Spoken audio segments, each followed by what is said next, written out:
Haleluya, puji Tuhan. Apa kabar semua? Hai semua, Shalom. Semoga anda berada dalam keadaan yang sehat kehendaknya. Puji Tuhan. Adakah anda semua bersedia untuk mendengar firman Tuhan pada hari ini? Pada hari ini 21 Julai, Pastor Chris ingin berkongsikan sebuah firman Tuhan yang sungguh indah yang bertajuk Hidup dalam kehendaknya yang sempurna. Haleluya. Mari kita melihat ayat pembukaan kita dalam Alkitab Roma 12 ayat 2 yang berkata,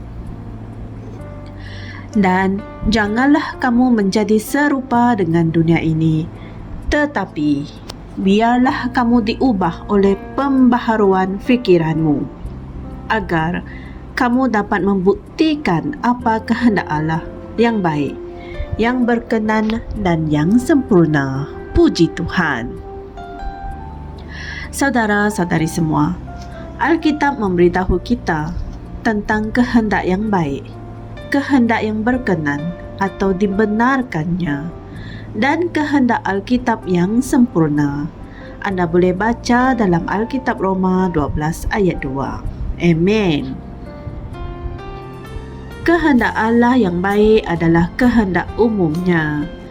Kehendak Allah yang berkenan adalah perkara yang Dia izinkan, bukan kerana tidak ada perkara yang lebih baik, tetapi kerana desakan kamu untuk melakukannya. Ada orang yang Tuhan berikan apa yang mereka minta, walaupun itu bukan kehendaknya yang sempurna untuk mereka. Bolehkah Tuhan berbuat demikian? Saudara-saudari semua, sememangnya boleh. Haleluya. Ia ada tertulis dalam Alkitab. Dalam 1 Samuel 8 ayat 1 hingga 22, orang Israel meminta seorang raja kerana mereka ingin menjadi seperti bangsa lain. Nabi Samuel menolak kerana ia bertentangan dengan rancangan Tuhan untuk umatnya. Tetapi berikutan desakan mereka, Tuhan terpaksa mengarahkan Samuel untuk melakukan seperti yang diminta oleh orang ramai. Dia berkata kepada Samuel seperti yang tertulis dalam 1 Samuel 8 ayat 7, "Dengarkanlah suara bangsa itu dalam segala hal yang dikatakan mereka kepadamu, sebab bukan engkau yang mereka tolak, tetapi akulah yang mereka tolak, supaya aku tidak menjadi raja atas mereka." Amen. Fikirkanlah hal ini. Tuhan masih membantu mereka memilih raja, walaupun itu bukan kehendaknya yang sempurna untuk mereka mempunyai raja. Haleluya. Malangnya, ada orang yang hidup di luar kehendak Tuhan yang sempurna, yang diperkenankan dan yang baik.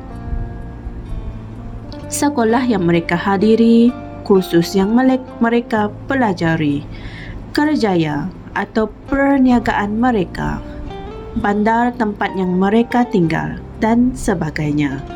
Semua keputusan mereka adalah mengikut keadaan, dan oleh itu mereka menjalani kehidupan mengikut keadaan.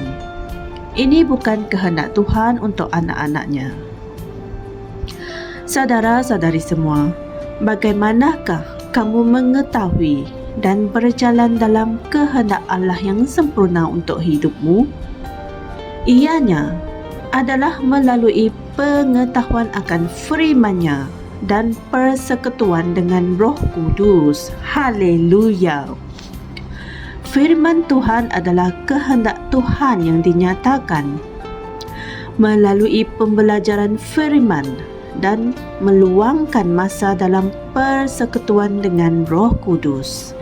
Kamu akan dipenuhi dengan pengetahuan tentang kehendaknya dalam segala hikmat dan pengertian rohani. Puji Tuhan. Berbicaralah dengan Tuhan tentang keputusan hidupmu.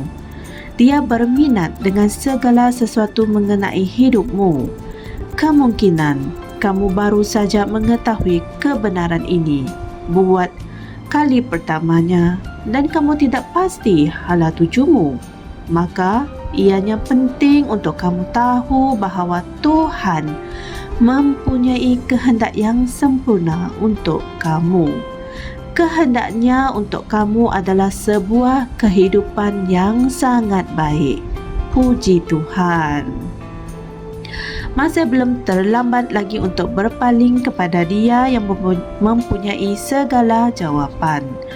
Saudara-saudari semua, serahkan dirimu sepenuhnya kepada kuasa firman-Nya yang mampu membawa perubahan dan kamu pasti dapat. Amen. Seperti yang tertulis dalam Roma 12 ayat 2, kitab terjemahan ESV, ia mengatakan, membezakan apa kehendak Allah, apa yang baik dan yang menyenangkan hatinya dan yang sempurna. Amen. Puji Tuhan. Sungguh indah firman Tuhan pada hari ini. Saudara-saudari semua, marilah kita sama-sama berdoa. Ya Bapa, aku berjalan seiring dengan roh-Mu dan mengikut rencana-Mu yang sempurna untuk hidupku. Oleh itu, segala sesuatu yang aku perlukan untuk menjalankan kehendak-Mu bagiku dibekalkan pada setiap masa aku memerlukannya.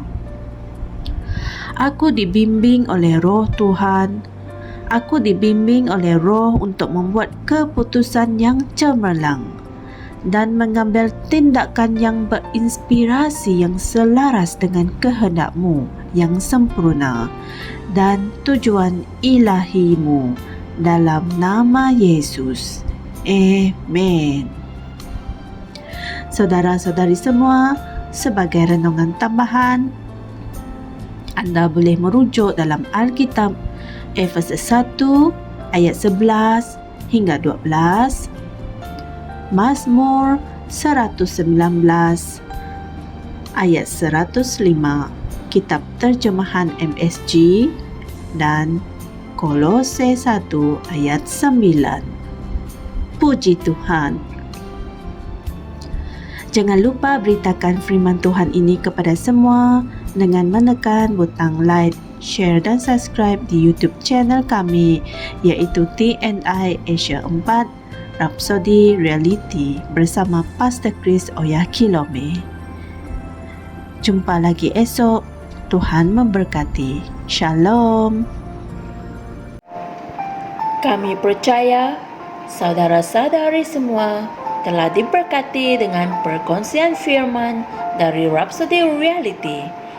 Bagi sesiapa yang ingin menjadikan Yesus Kristus sebagai Tuhan dalam kehidupanmu, kamu boleh mengucapkan doa ini bersama dengan saya.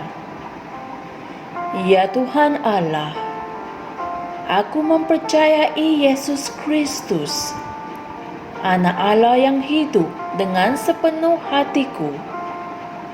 Aku percaya Dia telah mati untukku dan Allah telah membangkitkan Dia dari kematian. Aku percaya Dia hidup hari ini. Aku mengaku dengan mulutku bahawa Yesus Kristus adalah Tuhan dalam hidupku mulai dari hari ini. Melalui Dia dan di dalam nama-Nya, aku mempunyai kehidupan yang kekal. Aku telah dilahirkan semula. Terima kasih Allah kerana menyelamatkan jiwaku. Aku sekarang adalah anak Allah.